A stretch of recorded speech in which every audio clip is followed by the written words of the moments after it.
Wow, so check this out. So this is pretty interesting. Kendrick Lamar has set a new record. There's a difference between accomplishments and astonishments. Here, which one is it? I don't know. Is it an astonishment? Is it an accomplishment? Here, he set a record that you don't want to set. It says Kendrick Lamar's "We Cry Together" track sees biggest single week Billboard Hot 100 drop ever. So all of the songs on Mr. Morale and on the Big Steppers have debuted on the Hot 100, and it appears that this is the song that has now broken a record for the largest drop on the Billboard Hot 100 from one week to another. Now, "We Cry Together" is definitely, probably, for me, I would say it's my favorite song on the album. I don't really like the album, even though it's an extremely substantive and really quality album in that realm. It's not really listenable. It's kind of boring, and so it's really hard for me to listen to. I listened to it basically once, and maybe replayed a few tracks, but that's pretty much it.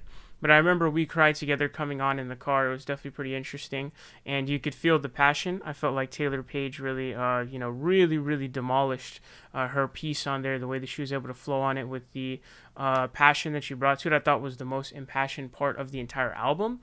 Which, Kendrick Lamar, I feel like for his albums, they're always extremely passionate. There's a lot of passion in them, whether it be like "Blacker the Berry" or "You" or "Mad City" or whatever. Like, he's very passionate.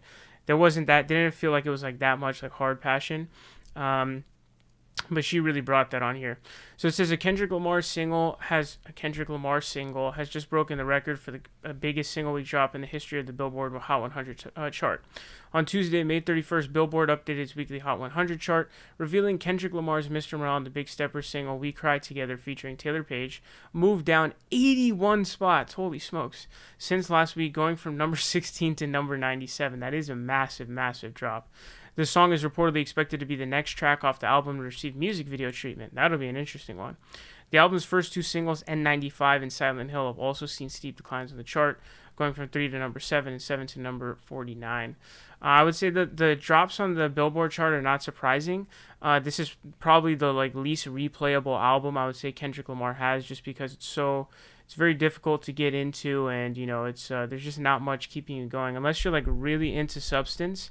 Which, when I'm listening to music, I want to enjoy it and also get substance at the same time. Sometimes I like music that just doesn't have any substance at all. Maybe like A Good Life or Can't Tell Me Nothing or something like that, but it just sounds great.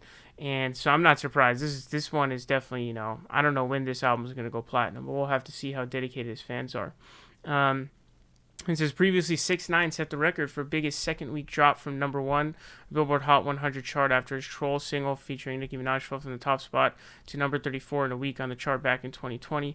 So it's interesting. I mean, it's saying these were like the records 6ix9ine and Taylor Swift, but I had seen another article say that ASAP Ferg had a huge drop from 30 to 80 or something like that. So I don't know who actually holds the record.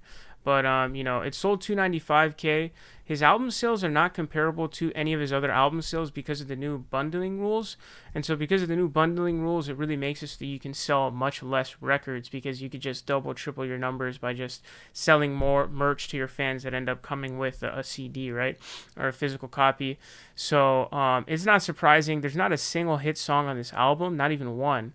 So it's very, very, thoughtful, very, a lot of substance in the album. It goes talking so many different issues. So quality-wise, it's solid, but listening to it is pretty difficult because it is very boring. So I'm not surprised that "We Cry Together" has had this drop. I didn't think it was going to break the record, but obviously it's a song about, toxic relationships, and so there's a lot of people who have either taken part in a toxic relationship or they have witnessed it through their parents or someone that they've seen at their home. And so obviously if they listen to it and it reminds them of that, they're probably not going to listen to it again because it's likely a PTSD trigger. So obviously it's not a very replayable song. It's also not a song you can bump in the car. I mean, if I love to bump music in my car pretty loud, but it's I'm not playing "We Cry Together." You have to turn the volume down for the first 30 seconds of "These Walls" too. But yeah, I'm not playing that in my car. That would just be very bizarre. It'd feel very weird.